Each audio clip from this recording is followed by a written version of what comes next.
Welcome to my astrology channel, and this is Dr. Martin Luther King Jr. And I haven't really looked at this closely. I'm just gonna kind of go through it, just here on the fly, just pick out some things. First thing that jumps out at me, without even specifically looking for anything, is this Mercury at the top of the chart in Aquarius, pretty much conjunct the midheaven there, what he's known for. So there's the communicator right there at the top of the chart, and it's in Aquarius, and this guy is trying to really help people be more accepting of diversity, and that's in a very positive way. That's how Aquarius can express its qualities. And that's what he does. And that's the first thing that jumps out here. And unfortunately, there's thousands and thousands of people that don't have any placements like this in their astrology at all.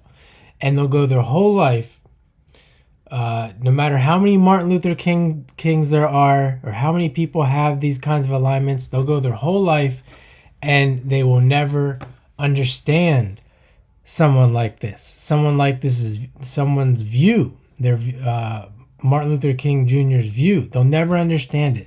It doesn't matter how many times this holiday is celebrated. So I just want to say that, unfortunately, that's the way it goes. Now we can see that with astrology. We can see the truth of the world. And I think this is important to mention because growing up, I used to think with my Aquarius moon and Mars and Venus in Aquarius, I used to think that things were going to get better, that things were going to change. And they never did. We can see here he's got Mars in Gemini. Gemini, the ruler being Mercury, coming back here to the 10th. It's trining that Mars. The Mars is retrograde, so he's redoing something that has to do with Gemini, Mars, Mercury, and you can see with that Mars there, this speaking out about things that aren't popular, speaking out about things that are going to challenge people, that might make people upset. Mars and Mercury together, Mars and Gemini, redoing something. Obviously, he's redoing this.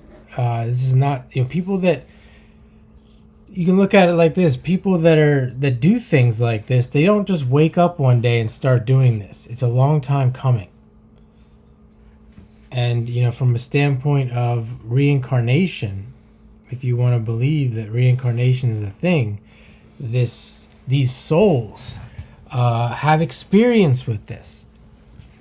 In past lives or in other places, they have other worlds, they have experience with this. It just doesn't come out of nowhere.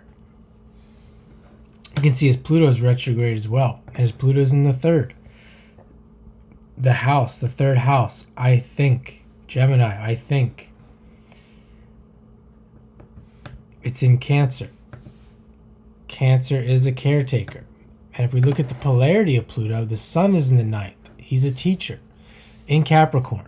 And this is the thing, when you have something like this, like sun in the ninth and in Capricorn, you don't really think of him as being like a pure Sagittarius man. When you see, and then by the way, you can see his Saturn is in Sagittarius as well. It's in the eighth. It's got a combination of these rough energies. Gemini, the Mars Mercury, the Mars retrograde, the Capricorn, the Scorpio, the Saturn in the eighth. You can see his Pluto is just about exactly opposite his sun. Pluto touches Mars. It touches his moon. Pretty much just about touches everything by aspect. And that's the difference between these pure Sagittarius preachers and then someone who can really get down to the truth and the details and tell you how it is and tell you what needs to change and on and on and on. And that's what I see here when I look at this chart. He's got Jupiter in the 12th It's in Taurus. I don't know the exact all the history of this man, but potentially he was well off. Jupiter in Taurus, the ruler of the chart there, Taurus rising is in Venus, his north node's in Taurus. The ruler of the chart there, Venus, is in Pisces where it's exalted. And you could see people would accept this guy more so than they would maybe someone else, because he has Venus in Pisces with the moon. A very, very interesting personality. You could say maybe an entertaining personality, a likable personality.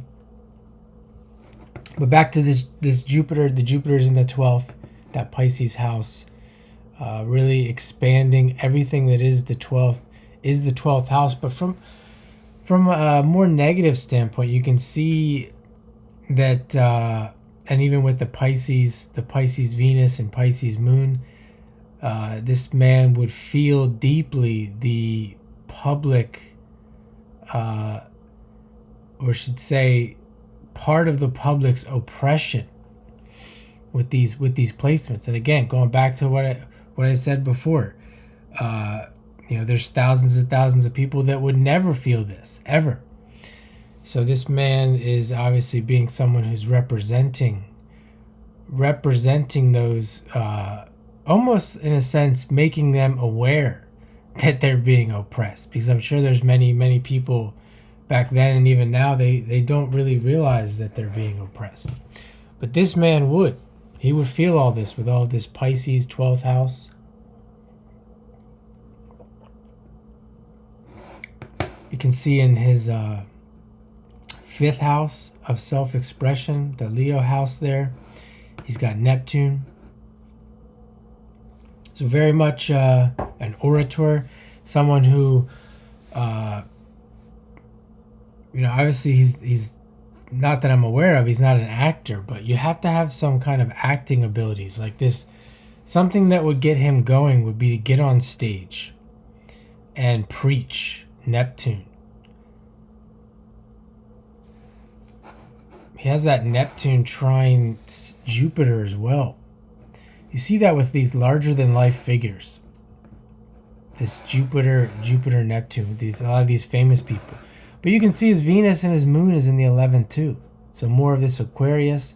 And we can just look at Uranus, the 11th house, and Aquarius and see how much is there. Mercury's exalted in Aquarius. He has the Venus and moon in the 11th. The Uranus is aspecting the Neptune. That's about it. Maybe distant orb to the ascendant. And the moon is moving. Moon's close. It's moving towards that Aquarius. So we can just see it's a lot. I mean, also has that Jupiter and Uranus in almost the same degree. I have this conjunction. A lot of my friends do. A lot of people I meet have this conjunction or sextile or trine. Very futuristic type alignments here. As I said, unfortunately, the masses of people are not going to get this. They do not have this in their chart. They're not going to get it. And that's why a man like this would be not really as popular as he potentially could be. But yeah, that's a lot of 11th house, Aquarius, Uranus in the chart for sure. So thanks for watching. Hope you enjoy this. Give it a like and subscribe if you enjoy this kind of content, and have a great day.